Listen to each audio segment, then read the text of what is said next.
A private club for millionaires bought a dam. They never fixed it, and 2,009 people died. On May 31, 1889, the South Fork Dam in Pennsylvania collapsed after days of heavy rain. What happened next was the deadliest flood in American history, and one of the worst cover-ups of the 19th century. This is the story of the Johnstown flood. Johnstown, Pennsylvania sat in a valley at the meeting point of two rivers, the Little Conemaugh and Stony Creek. By 1889, it was a booming steel town of about 30,000 people. Workers at the Cambria Iron Company filled the streets. Families lived in row houses along the riverbanks. 14 miles upstream and 450 feet above the city sat the South Fork Dam. Built in 1852 by the state of Pennsylvania, it was one of the largest earthen dams in the world. Behind it, Lake Conemaugh held 20 million tons of water.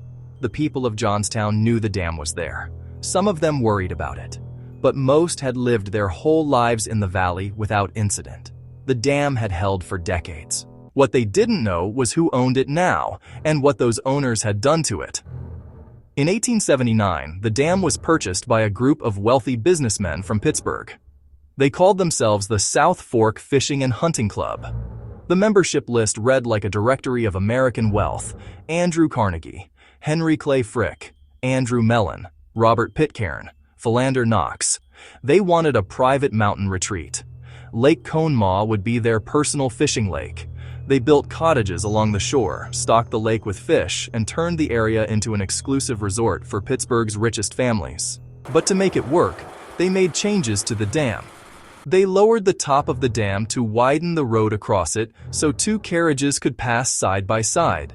That reduced the dam's height and its ability to handle overflow.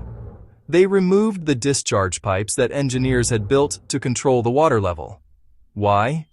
To keep the fish from escaping through the pipes, and they installed fish screens across the spillway, which caught debris and blocked the flow of water during storms.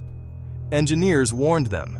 Daniel Morrell, the head of Cambria Iron in Johnstown, sent a letter demanding the club repair the dam. The club ignored him. A civil engineer named John Fulton inspected the dam and reported serious deficiencies. The club ignored him too. For 10 years, the richest men in America sat above Johnstown on a dam they knew was failing. And they did nothing. On May 28, 1889, a massive storm system moved into western Pennsylvania.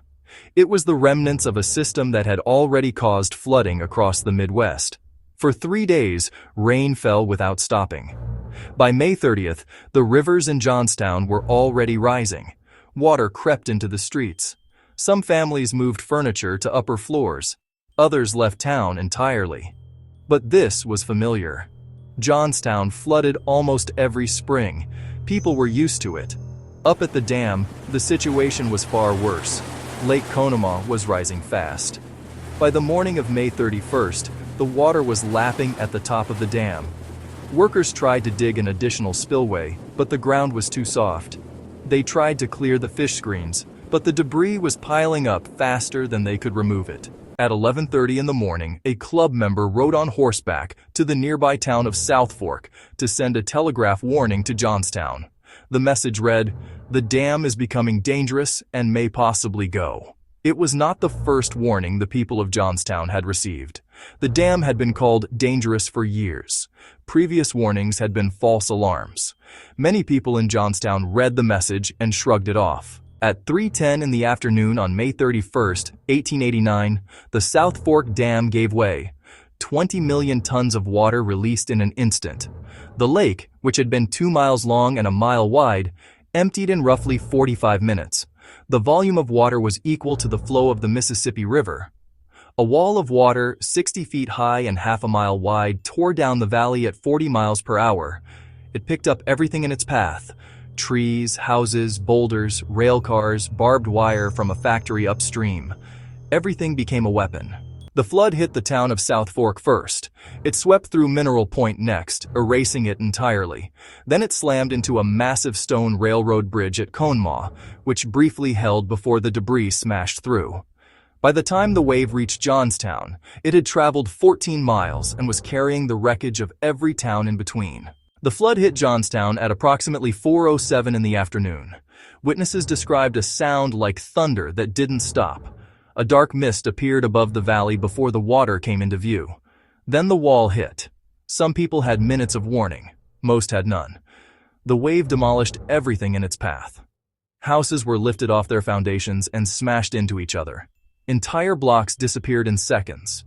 The water pushed a massive pile of debris against the stone bridge at the downstream end of town, creating a dam of wreckage 30 feet high. Then it caught fire.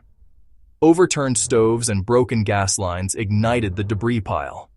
People who had survived the flood by clinging to wreckage were now trapped in a burning pile of ruins. The fire burned through the night. Rescuers could hear people screaming from inside the pile, but couldn't reach them. By morning, Johnstown was unrecognizable. An area of 4 square miles had been leveled. The debris field was 30 acres wide and 70 feet deep in places. 2,309 people were dead. 396 of them were children. 99 entire families were wiped out.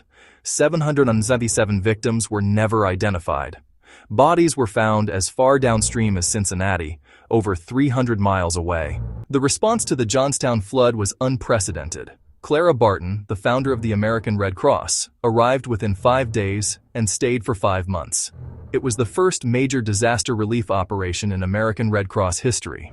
Donations poured in from around the world. Over $3.7 million was raised, equivalent to roughly $120 million today. 18 countries sent aid. But the question everyone asked was the same.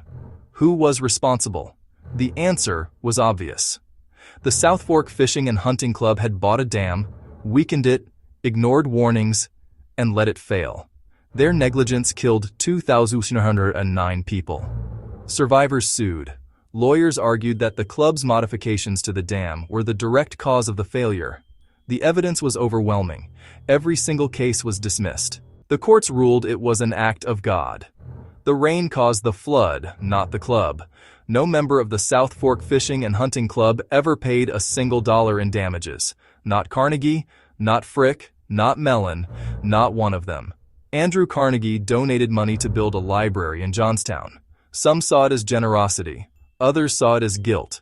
He never publicly acknowledged responsibility. The Johnstown flood killed 2,209 people and remains one of the deadliest disasters in American history. It was entirely preventable. Engineers warned about the dam for years.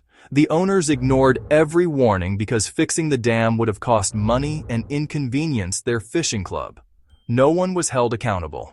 The flood did eventually lead to changes in American law.